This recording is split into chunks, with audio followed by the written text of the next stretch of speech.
Right now, we've got 3 playoff series tied at 1-1. Who's ahead? Who should be worried? Let's talk about it. What's up, everybody? Welcome back to Court Vision. In this video, I'm going to be talking about the Lakers versus the Timberwolves series, the Knicks versus the Pistons series, and the Clippers versus the Nuggets, all tied up at 1-1. And I might make a follow-up on this, depending on how tonight's games go, if there are more teams tied at 1-1. Jumping right into it, let's talk about the Lakers versus the Wolves. In game 1 of this series, the Wolves were able to run in transition a lot and generate easy offense. They were 25-6 on fast break points versus the Lakers in game 1, which was a huge difference maker. The Wolves also had a pretty crazy shooting night. They were 21 for 42 from deep. Jaden McDaniels was 3 for 3. Naz Reid was 6 for 9. Randall was 4 for 6. Naz Reid and Jaden McDaniels also had pretty crazy nights each. They had 23 and 25 points respectively. They were able to attack because the Lakers were really over-focused, sending a ton of help on Anthony Edwards and Julius Randle. Ant actually had 9 assists in this game, mostly just finding guys on easy passes when they would send 2 to him. On the other end of the floor, the Lakers offense was really ISO dominant. They only had 15 total assists in this game compared to 29 for Minnesota. Luka only had 1 assist all game. He averages about 9. He was scoring the ball really well, had 37 points, but he just wasn't able to find guys. And then combining that with inefficient nights from LeBron and Austin Reeves when they had their ISO touches, the Lakers just couldn't put it together offensively. Luka was also getting attacked a ton on the perimeter on switches. The Lakers are switching everything out on the perimeter. And so, when Ant or Naz Reid or Jaden McDaniels specifically were able to get that matchup, they were trying to get downhill, trying to attack him. And that really contributed to Jaden McDaniels and Naz Reid both having big games. In the second game, there were a couple of big adjustments for the Lakers that helped them come away with it. The biggest thing that I saw was Luka defensively almost playing the 5 position. He was down low in the paint helping, while the Lakers scheme had 2 defenders on the weak side zoning up 3 shooters, and they would just switch everything while Luka operated down low. It allowed Luka to be a help man, use his timing and his instincts, while preventing him from getting attacked on the perimeter in isolation or getting put in action too much. On top of all of that, it gave him opportunities to grab rebounds and go the other way, which gave Los Angeles a lot more opportunities in transition. The Lakers switching everything on the perimeter also helped them limit the 3-point shooting for Minnesota in game 2. Second adjustment that I saw in this game from Los Angeles was the Lakers winning the rebounding battle. They were just sending everyone down into the paint to try and rebound the ball. They would have 3 to 4 guys crashing the glass defensively. That gang rebounding and crashing the paint allowed the Lakers to win that rebounding battle 41-34. And Minnesota only had 9 offensive rebounds in this game. Rudy Gobert was also getting bullied in this game a lot in isolation. When the Lakers went small, it would pull him up to the perimeter, forcing him to play outside, which not only pulled him away from the rim, but gave, Luka or Austin Reeves a ton of opportunities to attack him that they were eating on. The Lakers offense just looked a lot more together. It was Luka ball in full effect. The offense was getting run through Luka, and he had a much more typical Luka game. He had 31, 12, and 9, generating a ton of easy offense, either getting to his mid-range game patiently, drawing fouls inside. He was finding cutters and shooters out of the corners, who in turn were also doing a really good job swinging the ball, finding other cutters, other shooters. And then when he wasn't running the offense, Austin Reeves and LeBron also had opportunities to do it, and they had a much better night. Both teams did not shoot very well in this game. They were both about 20% from 3, so really bad. But the Timberwolves offense just looked out of sorts. They couldn't generate anything as a team. The Lakers stopped doubling Julius Randle, who had a great night in this game. He had 27 and 6 assists, playmaking out of the high post or scoring in isolation. He did a really good job, actually, surprisingly, on LeBron. When he was on LeBron wasn't having as easy time scoring, and then when LeBron was on him, he was going through and getting to the basket. Anthony Edwards had a pretty inefficient night as well, 10 for 22, and there were only 14 total assists for Minnesota, so kind of flipping the script from game 1. Nobody outside of Anthony Edwards and Julius Randle had more than 10 points. The biggest strengths for the Timberwolves in game 1 got completely neutralized by some of these adjustments from the Lakers in game 2. Going forward, the Lakers offense came to play in game 2.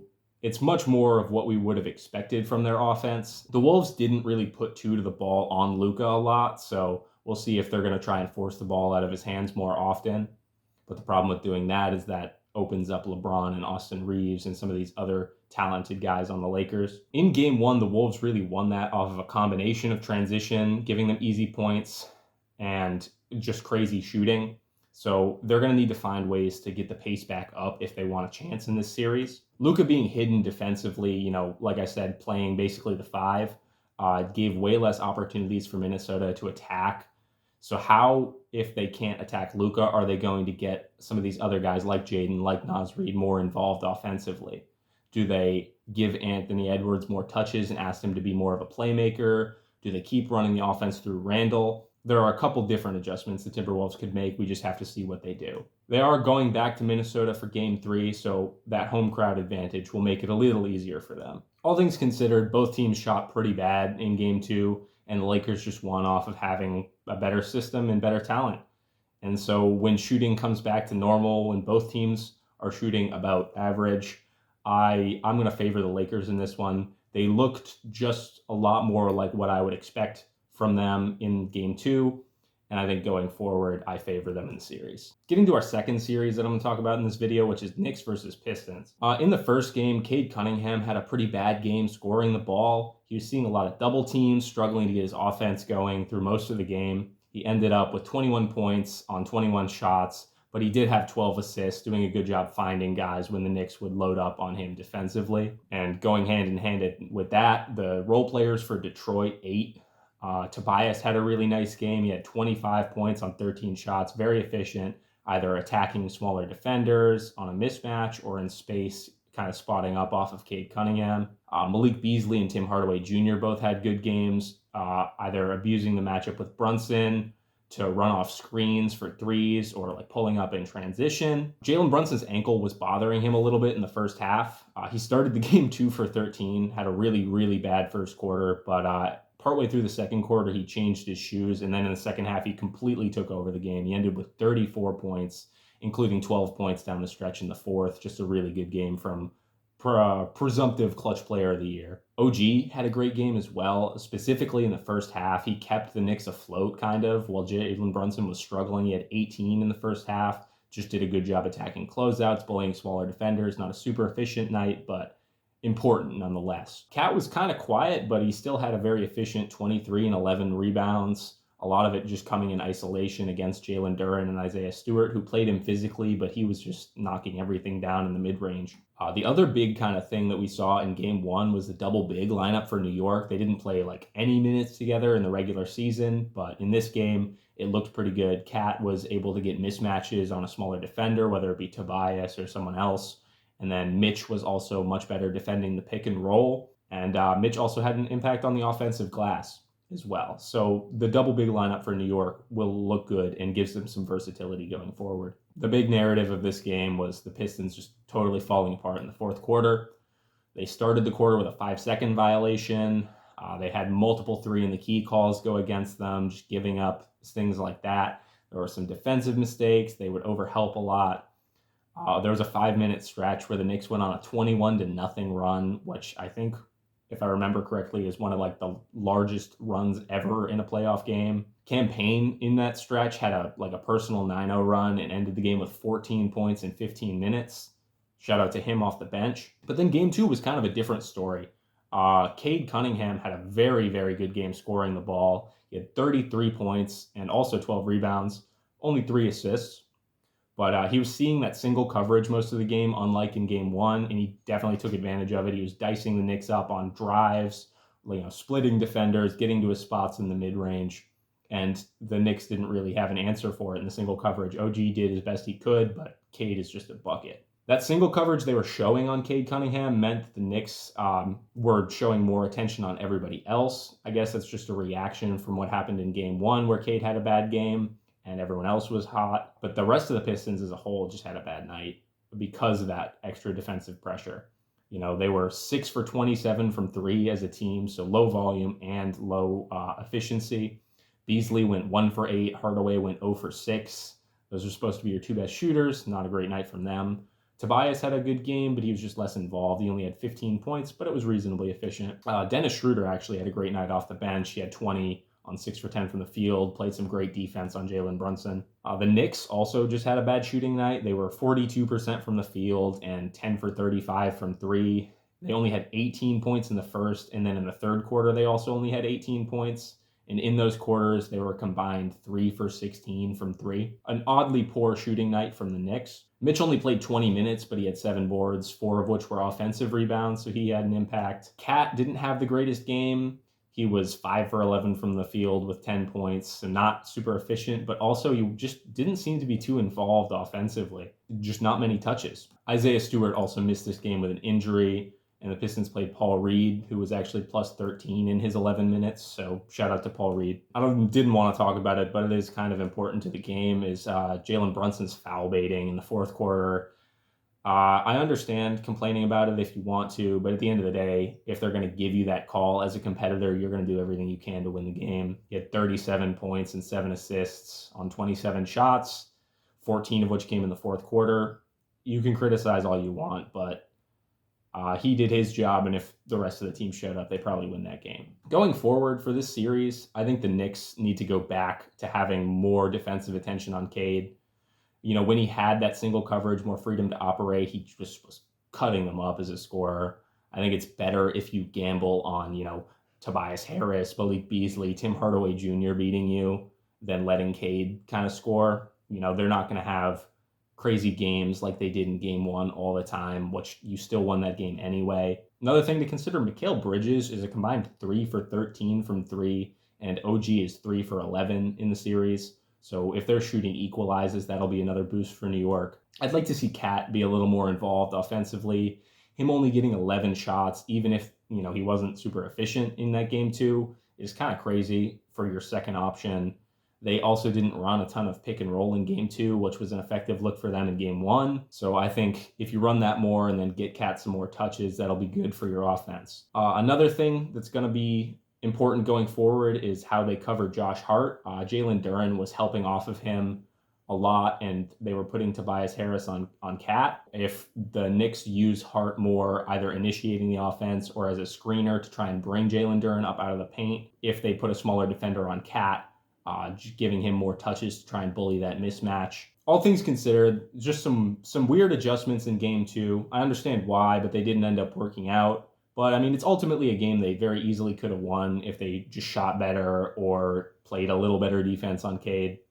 If you're a Knicks fan, I wouldn't feel too bad, even heading into Detroit for Game 3.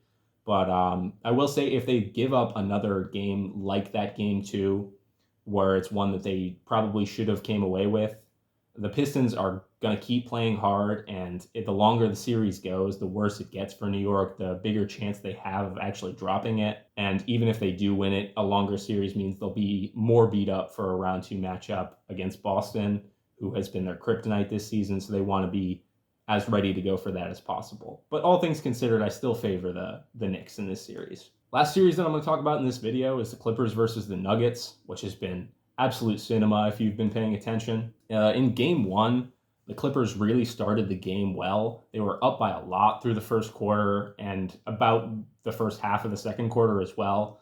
But there was a timeout that Denver took about halfway through that second quarter, after which their intensity picked up a ton and they managed to come back. They were down 15 points at one point, but they actually managed to bring it back and come away with the win, even by 2 points. There was also a stretch in the fourth quarter where the Nuggets had like 3 or 4 offensive rebounds, like back to back off of like Russ making hustle plays or Aaron Gordon just parachuting it in.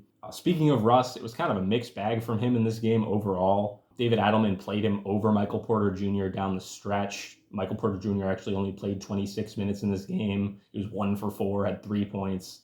Didn't close. Russ had some clutch offensive rebounds, but he also had some really bad mistakes. Like there was one time that he had the ball and didn't get a shot off with like 3 seconds before the shot clock expired. He missed some layups, but he did eventually have the steal that won the game. At the end of the day, it was the right decision to play him in this game, but his volatility is maybe going to be a problem for the Nuggets going forward because he was pretty bad outside of those hustle plays. He was 5 for 17 from the floor, But he did knock down 3 for 4 from outside because the Clippers were just leaving him wide open, daring him to shoot. How he plays is going to be a big part of this series going forward. The difference maker in this game one really was the points off of turnovers, though. The Clippers turned the ball over 20 times in this game, and Denver managed to get 29 points off of those turnovers compared to the Clippers, who only got 9 points off of 11 Denver turnovers. So that difference was huge. Played right into the hands of Denver, wanting to play that transition offense. It was kind of a weird game from Jamal Murray. He had some big threes in the second half, but it was overall kind of an inefficient night for him. He was getting to his spots in the mid-range just fine for a lot of the game, but just not knocking anything down. He had 21 points on only 7 for 20 from the field. The Jamal and Nikola Jokic pick and roll also didn't have a crazy impact in that game. There were some good possessions, but they didn't go to it a crazy amount just because Chris Dunn and Zubats were defending it really well. Harden had a nice game. He had 32 on 11 for 22. Had some vintage Harden step back threes, got to his floater over Jokic inside, but it wasn't enough to come away with it. Jokic actually was getting punished a ton defensively, either by Zoo posting him up or in the pick and roll coverage, dropping back too far, letting guys get to their floater, get to their pull up. And on the help, he was also pretty much just a cone. Guys were not afraid to attack him and try and finish over him at all. And then Kawhi in this game had a good first half, 16 points, but in the second half, he saw a lot of double coverage, ended up deferring a lot. He ended the game with 22, an efficient 22, but 22 nonetheless. And then Norm was not super efficient. He only had 12 points on 12 shots, so not super involved, not super efficient. Game 2 was close all the way through. Denver was eating in transition in the first half like they want to, but in the second half, Clippers made some adjustments, managed to stop it. They limited their own turnovers, which is a huge part of that. They only turned the ball over 11 times and only gave up 12 points off of turnovers. And only 4 of those turnovers were in the second half, so they really managed to lock in. And on the other hand, the Clippers actually forced Denver into 20 turnovers, including 7 from Jokic. A lot of those turnovers were forced by, someone helping over on Jokic when he was in the post, trying to poke at the ball and steal when he would dribble, or, off of denying entry passes, kind of anticipating and jumping those lanes, or getting in between Jokic and his cutters in the post, forcing deflections in that way. Bogdan Bogdanovic actually had 2 steals in this game off of just some nice ball pressure. He played much better defense. Shout out to him. At the end of the day, Kawhi was the difference maker, though. He had an outrageous 39 on 15 for 19 from the field. If you haven't seen this game, just go watch his highlights from the game. He has a full season highlight tape in one game. It's kind of ridiculous. He was able to get to his turnaround fades, pump fake pulls, some transition threes. He had actually one that was super crazy at the end of the second quarter to beat the buzzer. He also had the game-stealing pull-up 2 and then a steal that closed it. Jokic was actually a lot less efficient than usual, just partially because of that pressure that the Clippers put on him inside. I mean, he still had a 26-point triple-double, but compared to his normal impact, you definitely felt it just watching the game that he was a little more limited. He did actually go 4 of 8 from 3, though, because Zoo was giving him some space in the first half. Chris Dunn and Derrick Jones Jr. did a great job on Jamal Murray defending him. They just kind of made his life hell, whether it be picking him up 3/4 of the court or fighting over screens in the pick and roll. He had a more efficient game than in game 1. He went 9 for 17 from the field, but he still only had 23 points, a lot of which just because he was just getting denied opportunities to score by the really, really intense defense from the Clippers. Michael Porter Jr. had a much better game in this game, too. He was way more physical defensively and way more involved on the glass. He had 15 points and 15 rebounds, 6 of which were offensive. So shout out to him. He would have closed the game if he didn't hurt his shoulder. Something to watch going forward. It's listed as a game time decision, but he apparently did practice the day after the game, so we'll see with him. Russ continued to make his open threes in this game. He was 3 for 6, and those 3 makes were when he was literally wide open in the corner. And then Norman Powell had another inefficient game, 13 points on 14 shots, but he did actually hit the go-ahead 3 on the possession before Kawhi sealed it with the 2-pointer. Going forward, the Nuggets are definitely going to have to find a way to get their transition game going. Their offense in the half court hasn't been good in this series, and it's historically been super reliant on the, Jokic-Murray pick and roll, which the Clippers have been defending better than anyone else. Second thing for the Nuggets is they just have to stop Kawhi. I mean, if it means sending two at him a lot, so be it. I mean, you just can't let him get to his spots in single coverage, or else he's just going to eat you alive. He's so efficient, so automatic from that mid-range. For the Clippers, I'm going to want to see them to continue to pick on Jokic defensively. It's not as simple as just saying run 100 pick and rolls, but that's definitely part of it. Finding ways to create dribble penetration, get downhill, have opportunities to attack him at the rim or pull him up into coverage will be big. I need to see Jamal Murray be more involved in this series and much more aggressive if the Nuggets want to win. He has to be a big part. 21 shots in the first game, 17 shots in the second game. It's probably not enough with how thin this Denver team is. I'd also like to see Denver run some off-ball sets for him to try and shake his defender, get him a little more space to try and work, whether it be him lifting out of the corner off of a pin down screen or getting a dribble handoff from Jokic, something like that. I just need to see him more aggressive, more involved. Norman Powell actually will probably be an X factor in this series going forward because, like I said before, he's been really inefficient in both games. So if he picks up his scoring, picks up his efficiency, that could make a huge difference in a series that's been this close, one possession game both times. And then going from Denver at home, where the Nuggets have that big home court advantage with the altitude and everything, to Los Angeles, where the Clippers now have that advantage, will be a huge challenge for the Nuggets. I don't know how much the wall and the aura of it will actually impact them, but I mean, just them not having their own home court advantage will make a big difference. I don't know. This series, in conclusion, is really super tight, and it could go either way. If you told me that either team wins this and why, I would believe you.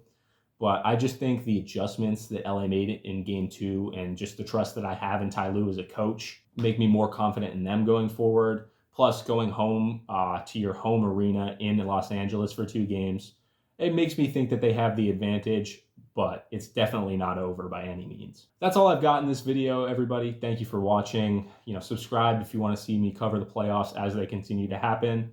Like the video, comment what you think, whether you agree with me, disagree with me, whatever. Thanks for watching. I'll see you in the next one.